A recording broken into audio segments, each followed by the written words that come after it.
आपण पाहताय शिंदखेडा माझा टीव्ही न्यूज, जे सत्य तीच बातमी। मुख्यमंत्री देवेंद्र फडणवीस यांनी राज्याचा अर्थसंकल्प आज सादर केलाय। त्या अर्थसंकल्पात अनेक मोठ्या घोषणा करताना शेतकरी कर्जमाफीचाही निर्णय घेण्यात आलाय। याच अर्थसंकल्पावर माजी मुख्यमंत्री उद्धव ठाकरेंनी यावर नाराजी व्यक्त केली आहे। शिवाय कर्जमाफीबाबत उद्धव ठाकरेंनीही काही प्रश्नचिन्हही उपस्थित केले आहेत। कारण निवडणुकीच्या वेळेला ज्या काही थापा यांनी मारल्या होत्या त्यातली एक थाप होती, ती क्लिप आज सुद्धा माझ्या फोन मध्ये आहे। त्याच्यामध्ये आताचे मुख्यमंत्री म्हणतात की आम्ही शेतकऱ्याचा 7-12 करू, कोरा कोरा कोरा। तो कोरा तर केलेला नाहीये, पण साधारणतः 5 वर्षांपूर्वी आम्ही कालबद्ध पद्धतीने शेतकऱ्यांची कर्जमुक्ती केली होती 2 लाखापर्यंत। आणि ही कालबद्ध पद्धतीने केल्यानंतर त्याच्यामध्ये पात्र अपात्र हे नियमांचं किंवा अटीतटींचं असं काही जंजाल ठेवलेलं नव्हतं। फक्त मला वाटतं 2 वेळेला शेतकरी त्या केंद्रावरती गेल्यानंतर शेतकऱ्याची सरसकट शेतकऱ्याची कर्जमुक्ती आम्ही केली होती। दुर्दैवाने त्याच्यानंतर कोरोना आला, म्हणून नियमित कर्ज परतफेड करणाऱ्यांचे 50,000 रुपये प्रोत्साहनपर राशी होती, ती आम्ही द्यायला सुरुवात केली आणि आमचं सरकार पाडलं गेलं। एकूण जर का अर्थसंकल्प पाहिला तर 7-12 तर कोरा झालेला नाहीच आहे।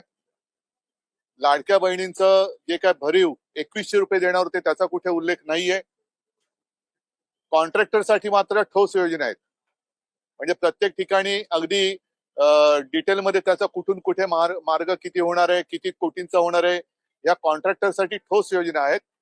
शेतकऱ्यांसाठी आणि बाकी म्हणजे कामगार असतील, शेतकरी असतील, यांच्यासाठी मात्र हा फसवा अर्थसंकल्प आहे।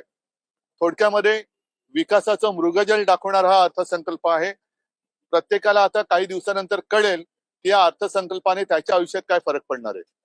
मला असं वाटतं, एक तर राज्याची आर्थिक परिस्थिती ही कशी आहे हे सगळेजण जाणतात। कर्ज काढून फटाके वाजवणारा हा अर्थसंकल्प आहे, त्यातून मला नाही वाटत राज्याचं काही हित चाललं जाईल। आणि शेतकऱ्याचं जर भलं खरंच करायचं असेल तर पात्र अपात्र ही जी काही त्यांनी शाब्दिक खेळ केलेला आहे तो तसा न करता, ज्याप्रमाणे आम्ही कालबद्ध पद्धतीने शेतकऱ्याला 2 लाखापर्यंत कर्जमुक्त केलं होतं, तसं त्यांनी किती तारखेपासून 30 सप्टेंबर म्हटलंय, पण पहिली म्हणजे आमचं सरकार येण्याच्या आधी जी योजना यांनी जाहीर केली होती छत्रपती शिवाजी महाराजांच्या नावाने, ती अजून सुरू आहे। अर्थसंकल्पामध्ये वारंवार 2047 चा उल्लेख झाला, तर आत्ताची कर्जमुक्ती 2047 पर्यंत तरी पूर्ण करणार का, हे मुख्यमंत्र्यांनी स्पष्ट शब्दात सांगावं की या तारखेपर्यंत ही कर्जमुक्ती आम्ही पूर्ण करू।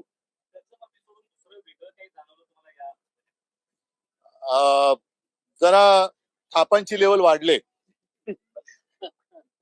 थापाचे उन्नत महावर्ग झालेले थापांचे। मी जे म्हटलं ना की विकासाचं मृगजळ 2047 कोणी बघितलेलं आहे? आता शेतकऱ्याच्या हातात काय पडणार आहे, आता जो मध्यम वर्गीय आहे त्याच्या हातात काय मिळणार आहे, जो नोकरी करणार आहे, नवीन जी तरुणी आता शिक्षण घेऊन नोकरीच्या शोधात जाणार आहेत त्यांना काय मिळणार आहे।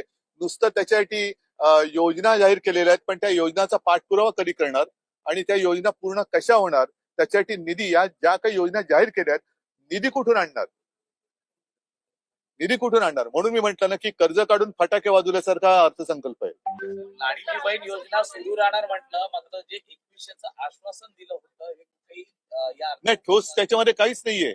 मी म्हणूनच म्हटलं ना की कॉन्ट्रॅक्टरसाठी ठोस योजना आहेत।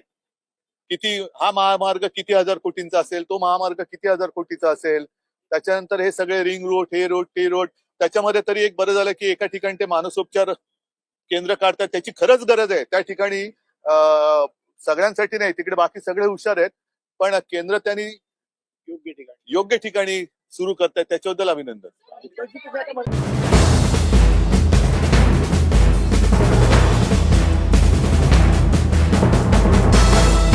आपण पाहताय शिंदखेडा माझा टीव्ही न्यूज, जे सत्य तीच बातमी।